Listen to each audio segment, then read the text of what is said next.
Buenas tardes, bienvenidos al coloquio. Hoy día tenemos a Cristóbal Rivas de la USACH que nos va a hablar de representaciones de grupo de Hickman. Muchas gracias, Robert. Muchas gracias a todos por venir. Entonces yo voy a empezar al tiro. El grupo de Hickman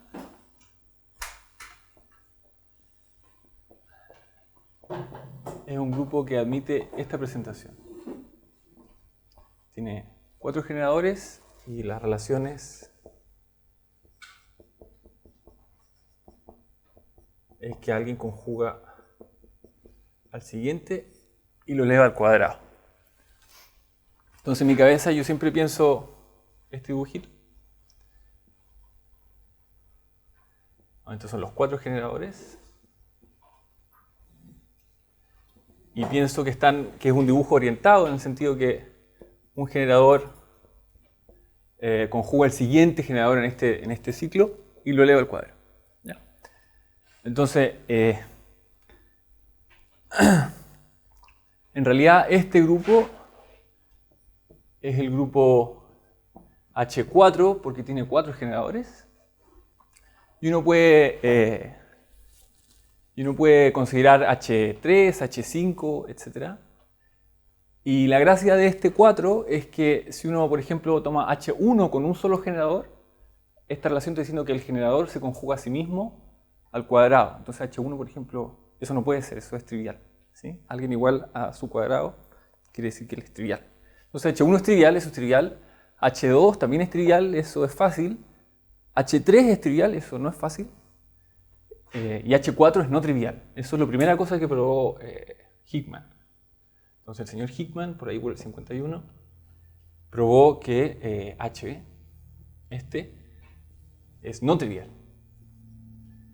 Y el primero de la familia que es no trivial. Y de hecho este dibujito aquí nos ayuda a entender un poco por qué es no trivial. Este H admite una descomposición. Son los 3 primeros de arriba.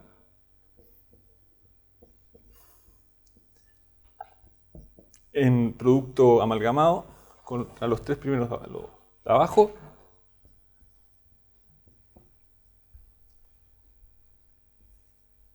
A 0. Y donde entonces, aquí, ¿qué estoy diciendo?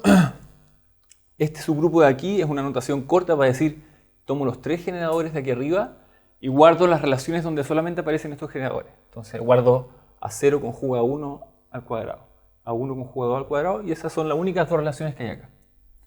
Esa es una notación un poco mala, pero bueno, si no es muy claro. Entonces, el grupo de Hickman admite esta descomposición porque esencialmente puedo partir esto en la parte de arriba y hay un grupo ahí, en la parte de abajo, y están pegados. Las palabritas aquí que yo escribo en estos generadores, las tengo que identificar las palabritas que escribo en estos otros generadores cuando solamente esas palabritas ocupan A0 y A2. ¿Ya? Eso es lo que se llama descomposición en producto amalgamado.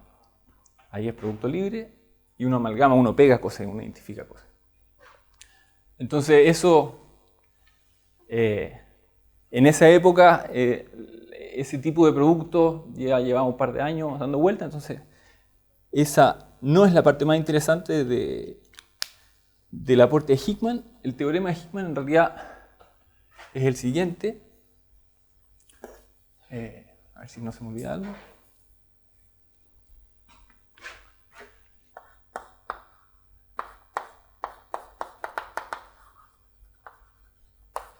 Es que este grupo no admite representación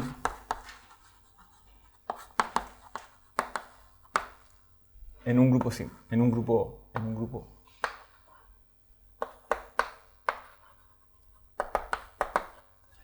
No admite representación en un grupo finito. Entonces, no trivial.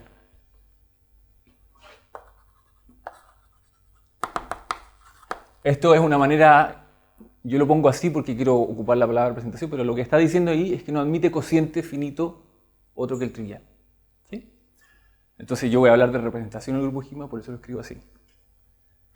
Entonces, aquí puede que no todos estén familiarizados con este tipo de notaciones de grupo, pero uno cuando tiene un grupo, lo que le interesa es sus encarnaciones, y esas son las representaciones.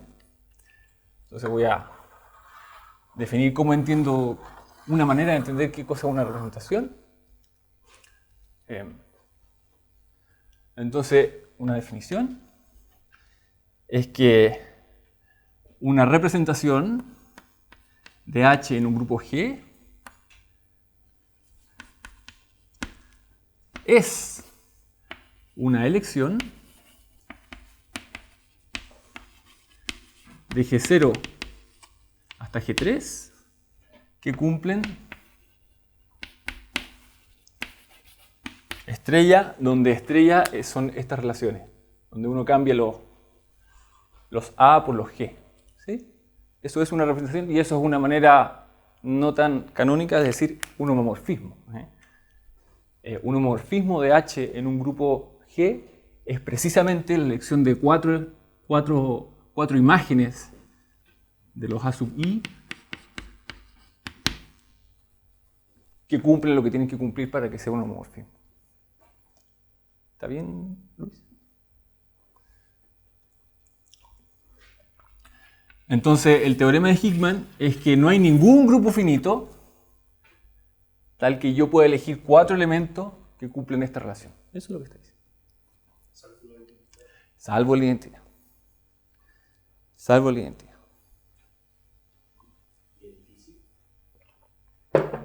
Entonces, a mí me va a servir como motivación y para introducir algunos elementos, dar la prueba. Entonces, la prueba no es difícil y me es útil, así que la vamos a hacer. Tiene 2 movimientos y ocupa esta estructura circular del grupo. Es como una caja fuerte. Primero hay que girar por un lado y después uno gira para el otro. Entonces, vamos a probar que no hay representación en un grupo finito. Entonces, la prueba es, hay una idea de fondo que es que si uno toma 2 elementos de un grupo que cumplen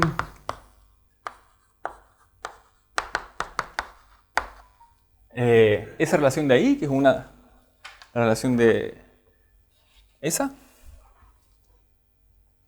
entonces uno puede decir varias cosas. Lo primero es que cuando uno tiene eso, yo estoy diciendo que A conjuga a B y lo elevo al cuadrado. Entonces si yo conjugo de nuevo, significa que elevado al cuadrado n veces, así que estos 2 elevado a n. Cada vez elevado al cuadrado n veces, 2 por 2 por 2 por 2, esos 2 elevado a n.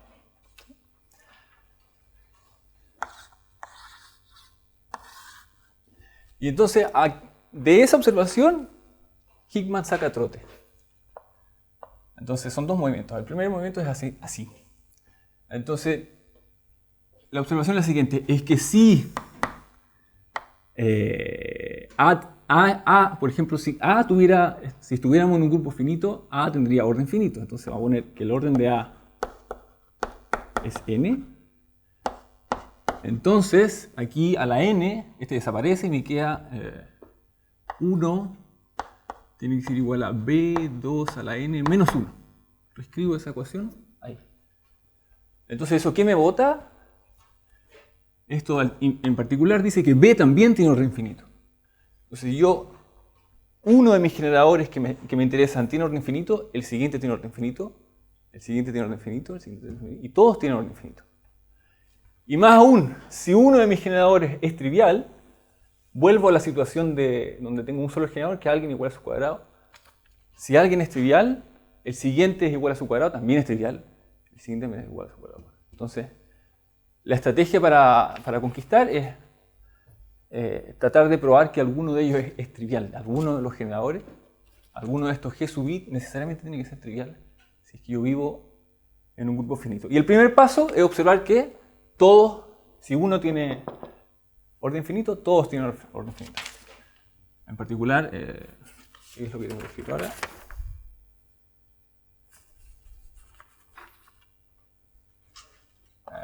tengo que escribir esto, el orden de B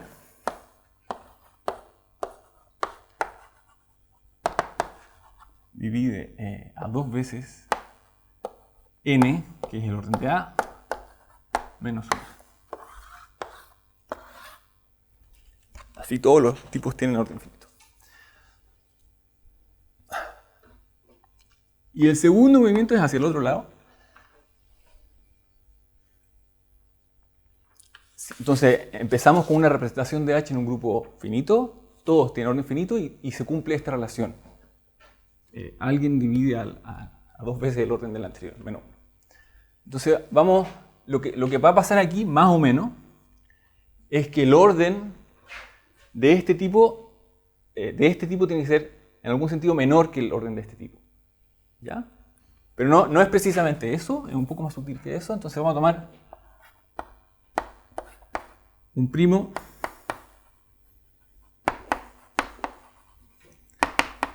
que divide al orden de B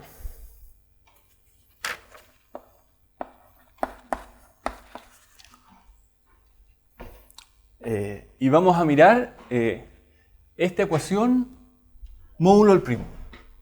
Entonces, esa ecuación módulo del primo dice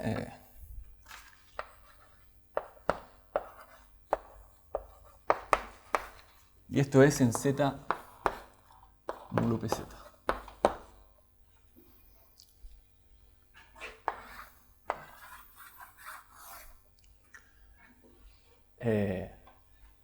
Entonces, P divide al orden de B, en particular divide a esto, así que esto es 0 y lo reescribo así. ¿Está bien? Entonces aquí viene la segunda observación, que es muy astuta, es que lo primero es que P está dividiendo un número impar, así que P no es 2, así que aquí no estoy escribiendo 0. Y lo segundo y más importante es que en este objeto de aquí son dos grupos a la vez, es un cuerpo, entonces es grupo bajo la suma y bajo el producto. Y aquí estoy tomando potencias de 2. Si miro la estructura del producto, entonces esto me está diciendo que 2 en este grupo multiplicativo, 2, lo leo a esto y es la identidad. Pero el orden de 2 aquí tiene que ser un... Voy a escribir la conclusión. Esto implica existe un Q' tal que Q' menor o igual que el orden del grupo multiplicativo aquí, tal que Q divide al orden de A. ¿Sí? Entonces, en ese sentido, yo decía, es más o menos como que el orden de este es menor que este. No es verdad. Pero en la descomposición prima de los órdenes, aquí el más chico de acá tiene que ser más chico de acá. Aquí tomé un primo cualquiera que divide el orden de B y encuentro un primo más chico que divide el orden de A. ¿Sí? Y de nuevo, entonces ahora girando, aquí hay un primo más chico, aquí hay un primo más chico, aquí hay un primo más chico. Y eso no puede ser a menos que todo haya sido trivial. No sé. Contradicción salvo...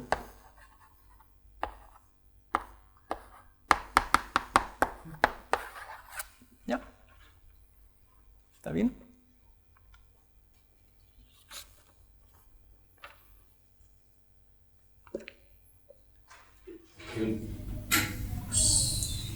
Que sea 2 no molesta. Nunca puede ser 2 porque aquí está diciendo que va a pasar. Pero es que circularmente nunca va a ser 2.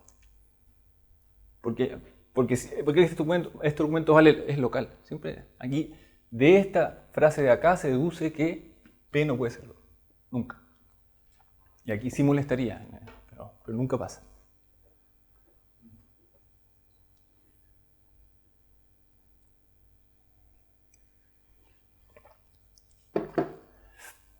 Entonces, yo quería tomar esta oportunidad para contarles algunas cosas un problema abierto que hay sobre este grupo y aprovechar también para contarles algunas cosas que hemos hecho nosotros, no directamente relacionadas con el problema abierto, pero más o menos.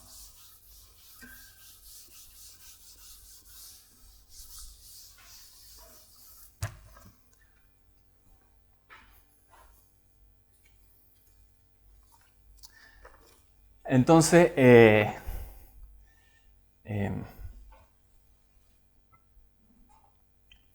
el problema abierto es saber si este grupo H admite, ya sabemos que no admite ninguna representación finita, pero sí admite casi representaciones finitas, ¿ya? Y la definición ahí es la noción de grupo sófico. Entonces yo voy a hacer algo un poco incorrecto, voy a poner la definición y después la voy a motivar. Un grupo G dice sófico. Esta definición es de los 90 de Gromov. ¿Se alcanza a ver aquí?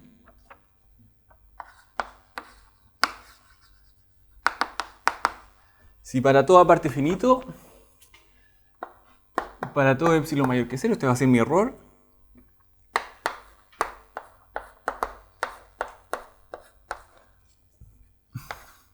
Existe un mapa de mi parte finita que elegí en el grupo simétrico sobre X, donde X es un conjunto finito. ¿F es un subgrupo o es un subconjunto? Es un subconjunto finito. Es un subconjunto finito. Entonces, mi grupo se va a decir sófico si cada vez que tomo una parte finita y un epsilon y me doy un error, encuentro un F epsilon homomorfismo. ¿Y qué quiere decir eso? Un F epsilon homomorfismo, bueno, siempre voy a suponer que la identidad vive ahí. La primera condición es que la identidad va a parar a la identidad. Esa condición no es muy importante. La condición importante es la siguiente, 2. Yo voy a mirar el conjunto de los X en X, tal que donde mi mapa que me definí falla de ser un homomorfismo.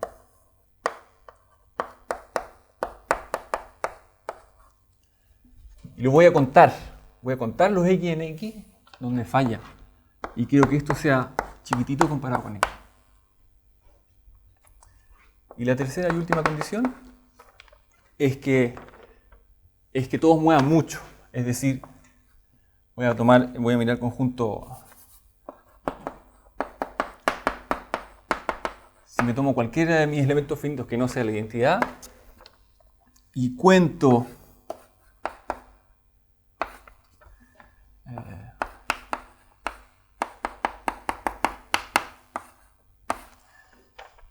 los puntos que no son fijos, entonces esto tiene que ser muy grande.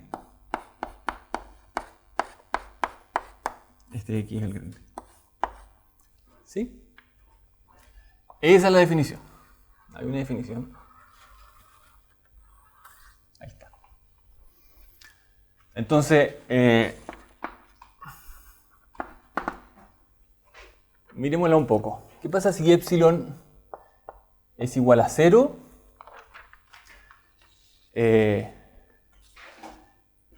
Y yo, en vez de... Entonces, si epsilon es igual a 0, aquí estoy diciendo en mis partes finitas, esto se comporta como un homomorfismo siempre. Nunca aquí epsilon es 0. Siempre. Perdón, aquí me falta un cuantificador. Aquí es para todo G, H y G por H en F. Cada vez que tengo dos elementos hasta que el producto esté en F, impongo eso.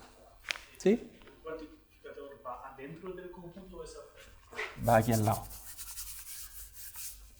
Cada vez.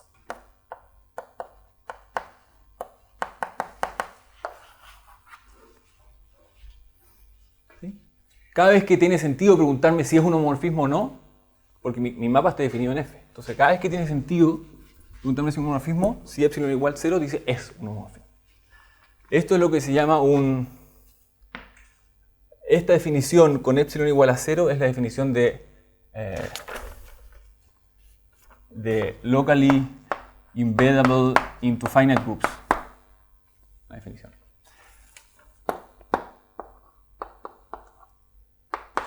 y esto sí, espero que les resulte familiar, si no estamos mal. Si epsilon igual a 0 y el mapa aquí uno lo imponga que exista desde G sobre el simétrico de X y phi es global, o sea, está definido todo es G, no solamente una parte. Lo que estoy diciendo es que tengo cualquier parte finita y un homomorfismo que es inyectivo en mi parte finita. Esto es lo que se llama, aquí la definición arriba en el F, esto es G es residualmente finito.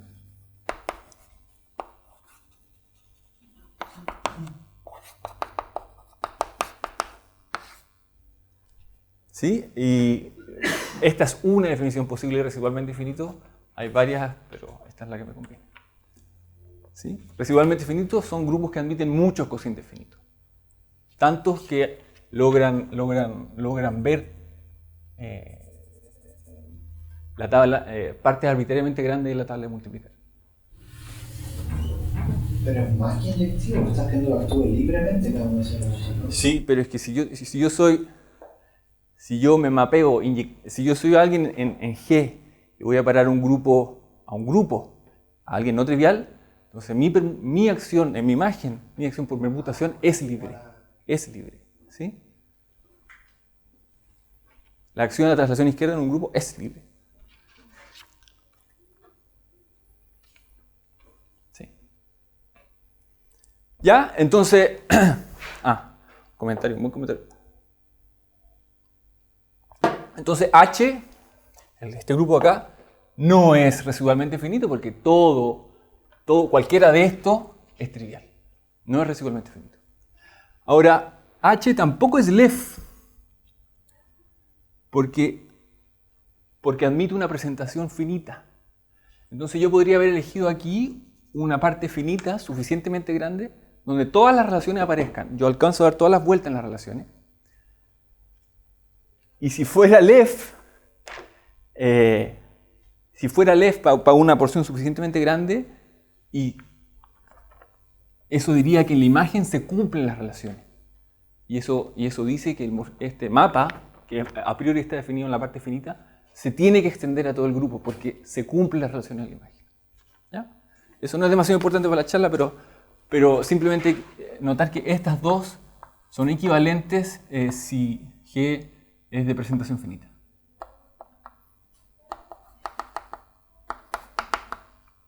Y H es de presentación finita, y H no es de esto, así que tampoco es de esto. Ya. Entonces, la pregunta... Voy a poner por aquí.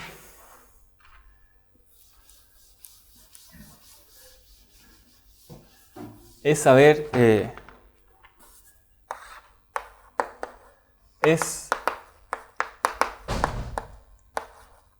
si H es sófico. Si no es LEF, y si yo pongo un errorcillo, es que puede ser sófico. H, pero esa es como la pregunta, es una pregunta abierta y hay gente trabajando en eso. Voy a nombrar ahora un resultado a propósito. Pero en realidad la pregunta que nos interesa de verdad es que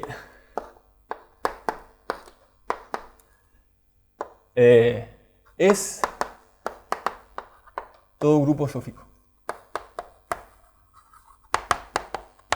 Esto no sabemos. Cada vez que hay un grupo que sabemos si es sófico o no, resulta ser sófico. ¿Sí? No conocemos ningún grupo que no sea sófico. H es un candidato para no ser sófico porque es razonablemente sencillo y no es LEF. ¿Ya? ¿Todo grupo finitamente representado? No. Esto es completamente general. Sin cardinalidad, sin nada. Ahí tú invitas a cualquier grupo y resulta ser sófico. Si es que la respuesta es ¿sabemos si es sófico o no? Entonces siempre resulta ser sófico. Y si no, no sabemos. Y si no, no sabemos. Entonces H es un candidato y hay más candidatos, por ejemplo, los monstruos de Tarski, no se sabe. Y ese es un candidato más serio, diría yo, a no ser sófico. Algunos... O sea, no se sabe si la definición sirve o si todos son... Sirve, la definición sirve porque hay varios resultados que se pueden probar ocupando esa definición. Pero no sabemos si es que es trivial la definición.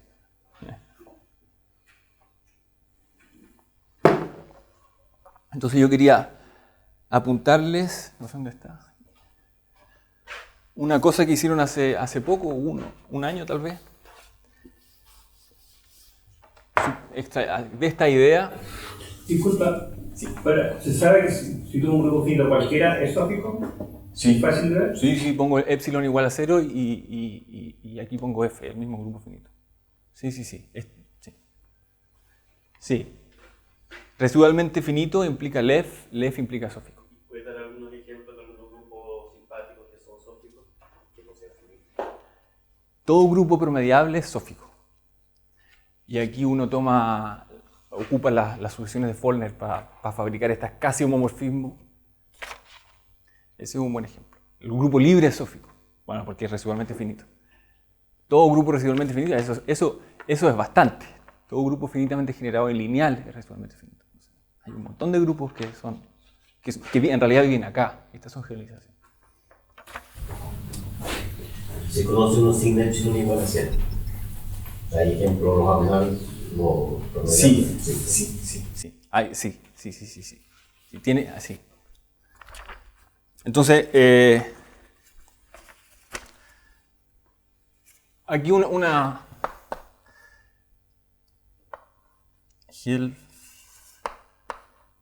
Helfgott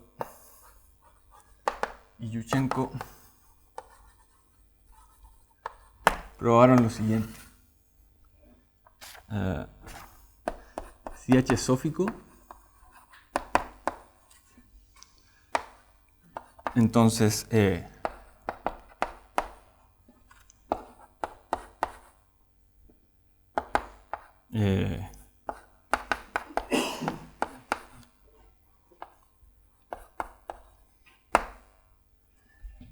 si H es sófico, entonces hay una función rara, una biyección que cumple que f de x más 1 es igual a 2 por f de x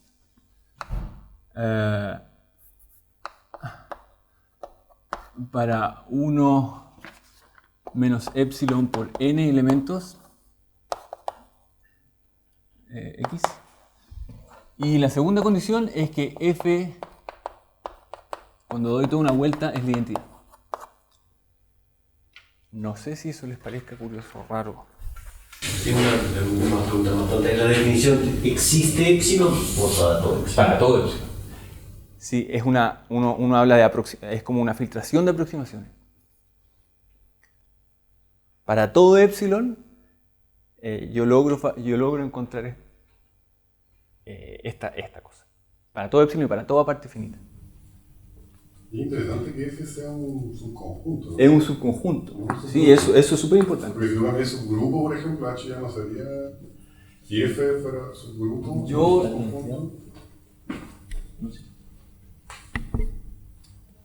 ¿Y el X depende del epsilon y del F? Todo este mapa, incluido el X, depende de epsilon y de F. Sí.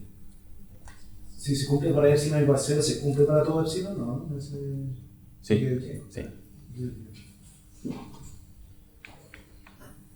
¿Ya? Y esta pareja... Sí. Un epsilon 0 para todos los mayores. Sí, un epsilon cualquiera para adelante, sí. Para ese conjunto finito fijo. Ellos no saben si es sófico y tampoco saben si existe esta cosa de acá. ¿Es solamente 4 o es...? Son 4, sí, son 4. Supongo que es por dar toda la vuelta. Yo no leí esa demostración. Pero lo que sí estuve ojeando anoche es que hay cosas muy parecidas. Creo que si uno pone un 3, entonces esa cosa sí existe. Es curioso. Y aquí tal vez, no sé. Pero con un 2 no saben. Hay una pequeña controversia ahí. ¿Es Hall, Helfgott? Sí. Pero Sí, tiene una vida de grupo y otra de teoría de Bernoulli. Sí. Y aquí, bueno, esta cosa no es tan rara, dado que aquí hicimos aparecer esa cosa ahí. Ya. Entonces, eso es casi representaciones Ahora voy a volver a las representaciones tradicionales y tal vez al final voy a comentar una cosita un poco en este espíritu, pero no sobre la soficidad. Sí.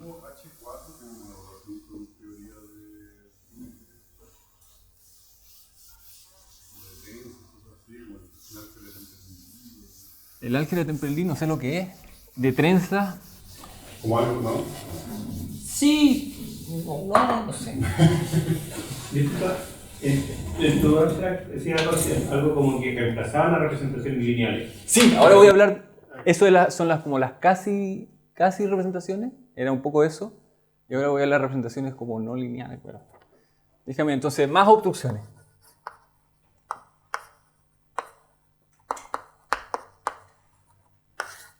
Entonces lo primero es que H no admite representación no trivial en G abeliano. Eso es obvio porque aquí se borran esas cosas y estoy diciendo que todos los generadores son iguales a su cuadrado y eso no puede ser. No admite representaciones no triviales en GLN de algún cuerpo. Y la razón es porque los grupos finitamente generados de acá admiten mucho cociente finito. Eso lo probó Maltsev antes incluso que la gente supiera de este ejemplo. Y yo no conozco esta demostración, pero la idea, me imagino, es que si por ejemplo uno toma matrices con coeficientes en Z, uno siempre puede pasar a matrices con coeficiente en Z módulo NZ. Entonces aquí hay muchos cocientes finitos. Y Maltsev lo que se da cuenta es que si uno toma un grupo finitamente generado de acá, uno siempre puede hacer un truco como ese. No sé si alguien aquí sabrá la demostración de eso. Pero, afortunadamente, el señor Tao tiene una demostración directa de que eso no admite representaciones aquí. Está en el blog de Tao.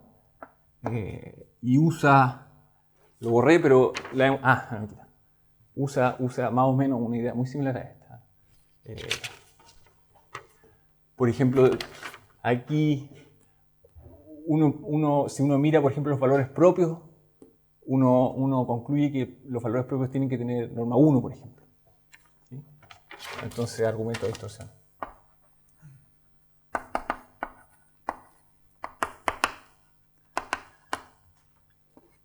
No quiero decir mucho más de eso. Entonces,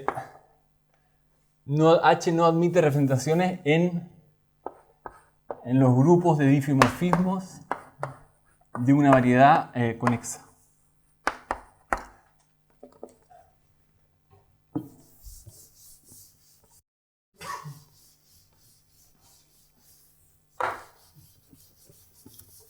De clase C1. Entonces, hace poco Andrés estuvo aquí hablando de cosas clase C1, C2, C0. Quiero decir una palabra sobre eso. Aquí lo que está pasando es que me falta una condición. H no admite representaciones triviales en eso con órbitas periódicas.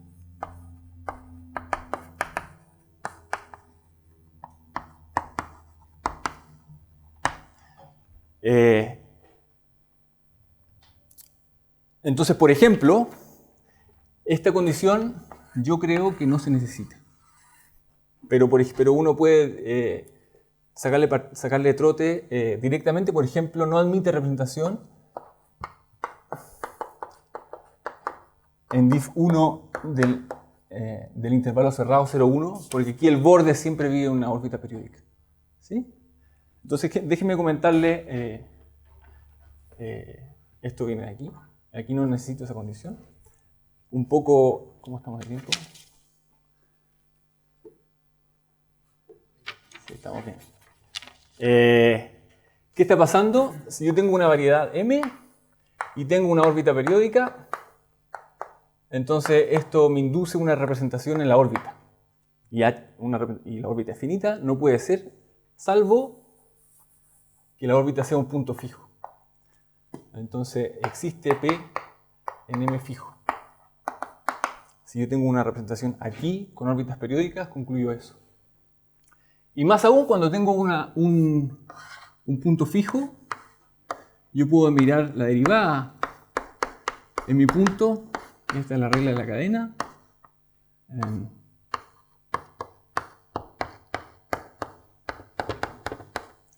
Y este punto es fijo, así que puedo alegremente borrar ahí. Entonces, la derivada en el punto es un homomorfismo. Y la derivada en el punto, por supuesto, viene en GL del n de R, vamos a poner. ¿Sí? Tiene que ser trivial. ¿Sí? La derivada aquí tiene que ser trivial, en 0. Y estas dos cosas, más que el hecho de que H es finitamente generado, cuando uno tiene estas tres cosas, cuando uno tiene un punto fijo, cuando uno tiene estas tres cosas, el señor Thurston nos mostró cómo fabricar morfismos sobreyectivos a los números enteros. Una especie de derivada. ¿Ya? Cuando yo estuve aquí hace 3 años, no sé cuánto, le hablé un poquito de eso. Espero que se acuerden.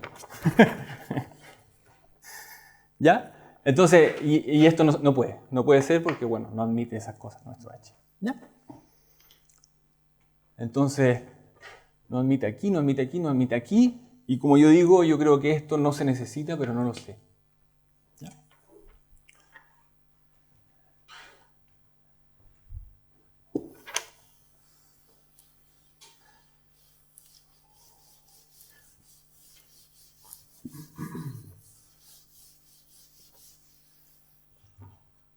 Y la última observación que voy a poner es que aquí este es gratis porque siempre hay una órbita periódica, y ahí está la demostración, ese teorema.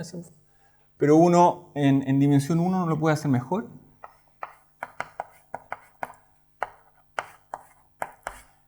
Sin suponer que hay órbitas periódicas, uno igual puede demostrar que H tampoco admite ninguna representación aquí o en diff 1 de la recta. Y esencialmente la demostración no es tan difícil.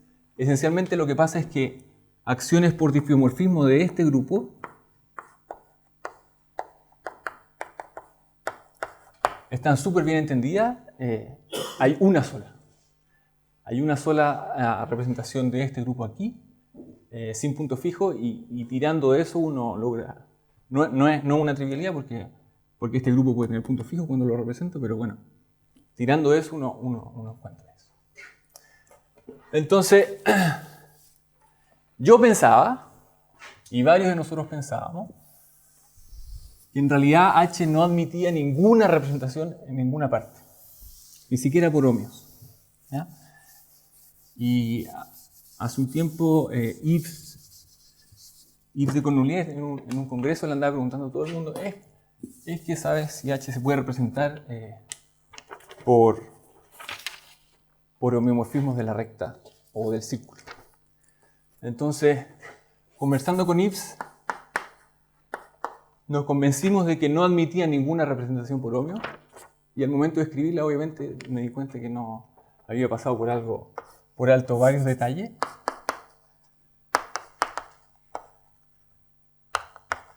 Y lo que probamos es que H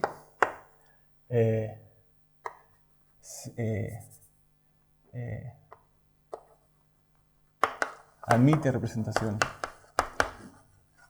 fiel en ohmio de la recta o ohmio del círculo.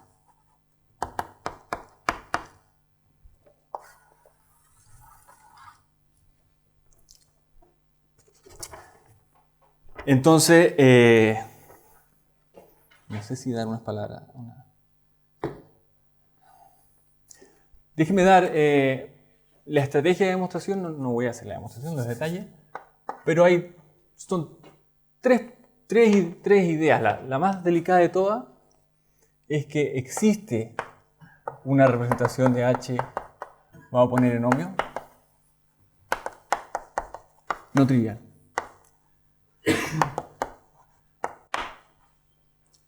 ¿Y cómo fabricamos esa cosa? Entonces, lo que tenemos que elegir son 4 homomorfismos de R, no sé, o S1, que cumplan nuestras relaciones de por acá. Entonces la estrategia es la siguiente. Uno fija A y C, y con una dinámica especial, y fabrica Cn y Dn, una sucesión tal que A, Bn, A la menos 1 es igual a Bn, cuando n es par, y Bn, C, Bn a la menos 1 igual a C cuadrado, cuando n es impar. Entonces no sabemos fabricar directamente una representación, pero sí sabemos fabricar casi representación en el sentido que las relaciones se cumplen, la mitad de las relaciones se cumplen cuando n es par y la otra mitad cuando n es impar. Y más aún, estos Bns uno los va fabricando perturbando el Bn anterior, uno va perturbando cada vez menos y esta cosa converge. ¿Esos son homeos explícitos que uno puede ver? Sí, o sea, sin fórmula, pero suficientemente explícito. Sí. Y hay un fenómeno de contracción en el fondo y estos espacios son completos, así que hay un punto fijo. ¿Dónde está el Dn en la ecuación? A, B, C. No, escribí solamente para los Bn. Para los Dn pasa el mismo fenómeno. Sí, Dn contra Cn y contra A, sí. Pero también par impar. ¿Sí? Entonces no logramos fabricar directamente una representación, pero sí aproximarla y en el límite encontramos una representación. No trivial, y eso es importante. No sabemos si esa representación es inyectiva o no. Probablemente no. El segundo ingrediente es que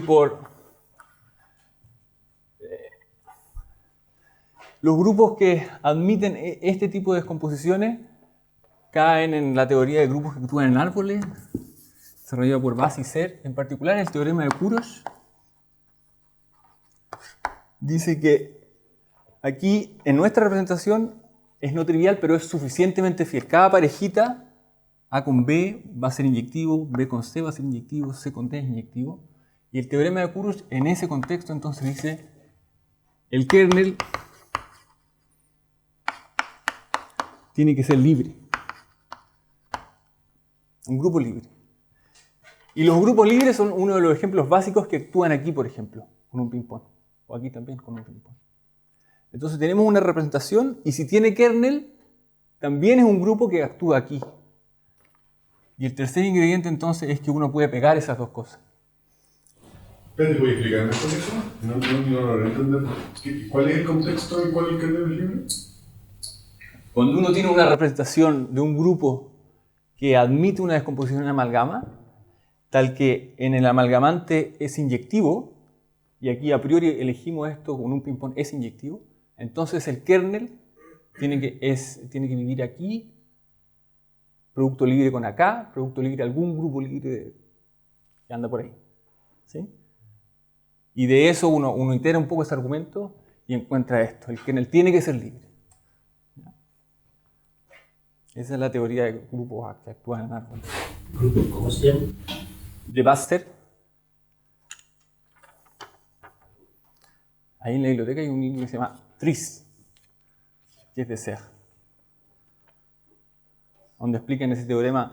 Ese teorema es anterior a la teoría, pero él lo explica así con árboles. Y el tercer ingrediente entonces es que tenemos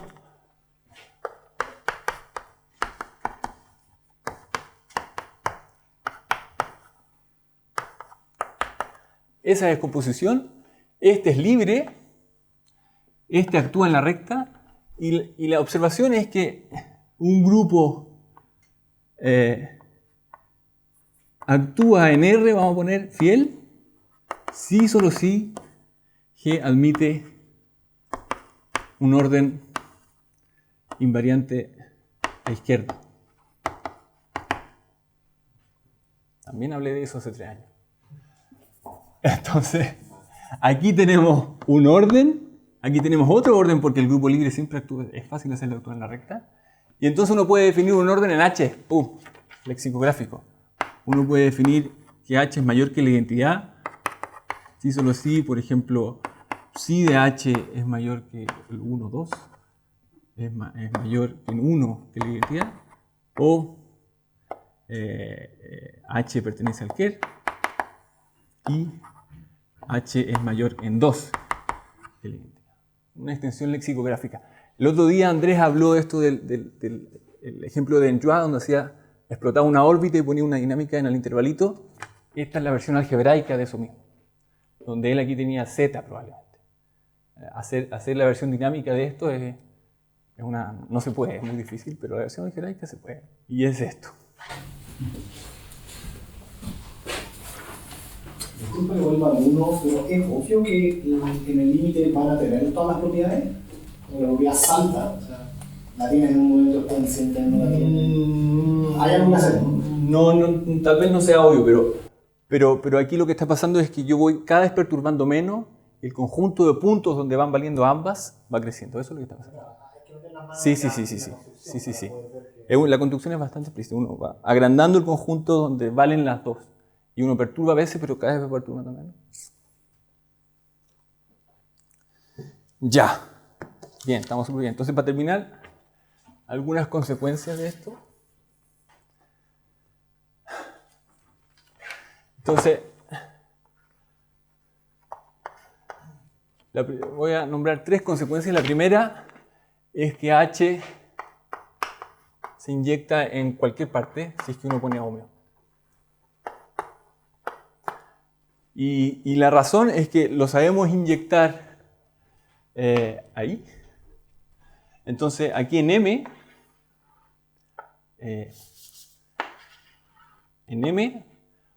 hay un truco estándar, que es que uno toma una bolita pequeña y otra bolita más pequeña y mira los rayos de las bolitas. Cada uno de estos rayos es homeomorfo a la recta y el grupo actúa aquí. Actúa ahí y uno puede hacer actuar al unísono en esta bola peluda, si se quiere. ¿Ya? Entonces, aquí esto es como R, entonces yo los hace por la línea y los hace actuar en esta bola. Y ahí está. Porque los hace actuar en la recta.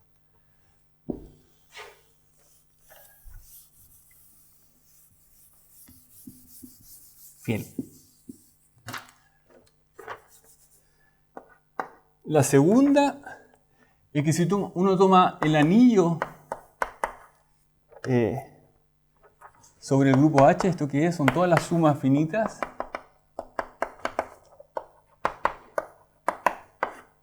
donde los coeficientes están en mi cuerpo y HI está en H. Esta cosa de aquí no tiene divisores de cero.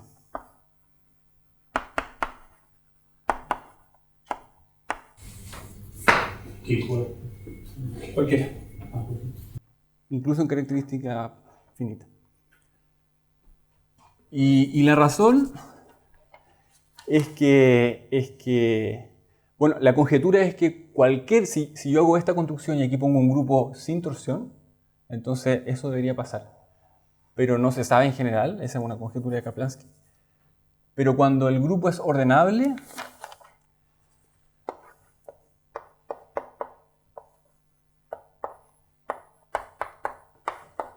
H tiene la propiedad del producto único, Unique Product Property. ¿Qué significa eso? Que va a implicar esto de acá. Que si yo tomo dos sucesiones sucesiones finitas, en H, entonces, cuando miro todos sus productos, ¿cómo escribí? Entonces existe F aquí, que se escribe de manera única. Esa es la definición de UPP. Yo tomo dos partes finitas, los multiplico y hay uno de estos tipos que hay una única manera de escribirlo como un G seguido con H, para estos de acá. Entonces cuando uno tiene dos de estos, que son no cero, mira el soporte de uno, el soporte de otro, los multiplica y hay uno que sobrevive, que tiene que sobrevivir. ¿Sí? ¿Y cómo se ocupa que es ordenable? Entonces, cuando es ordenable, uno puede definir el máximo de estos tipos según un orden y ese tipo de ahí se puede escribir de una única manera. Ese es un ejercicio. Y por último, y con esto termino. ¿Cómo? Las dos H no tienen torsión, pero se sabía de otra manera. Eso se sabía. Aquí dice, esto es intorsión, implica esto es intorsión. Eso ya lo sabía Hillman. Él prueba no solo que es no trivial, pero a priori prueba que es infinito y porque es intorsión. Y la última consecuencia, esto ya se sabía, ¿sí? Esto de acá no se sabía. Eso tampoco. Esto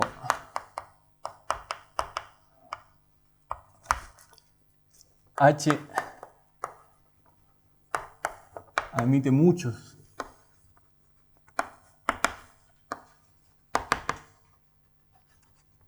cuasimorfismos a R. Entonces, ¿qué es un cuasimorfismo a R?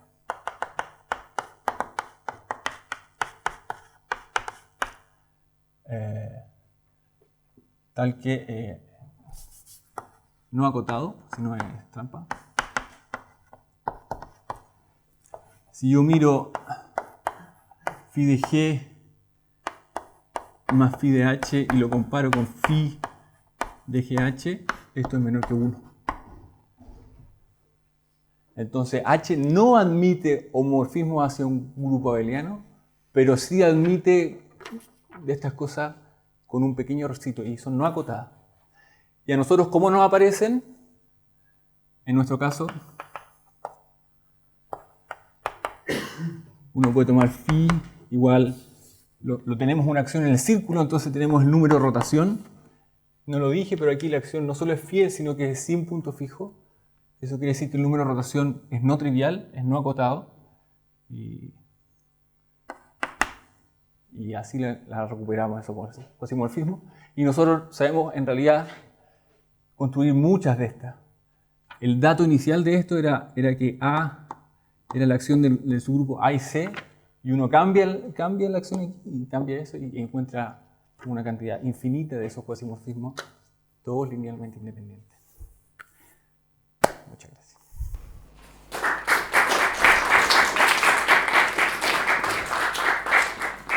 Preguntas. Tengo una pregunta. Para demostrar que H es sófico, entonces existía esta cierta función en el fondo. ¿Se ha comprobado, por ejemplo, para cierto epsilon y cierto n se puede poner un computador para ver si existen, por ejemplo? No sé si se ha hecho a mano, digamos. No sé si se ha hecho, parece razonable. Pero a Harald le gustan los computadores, probablemente no lo haya hecho.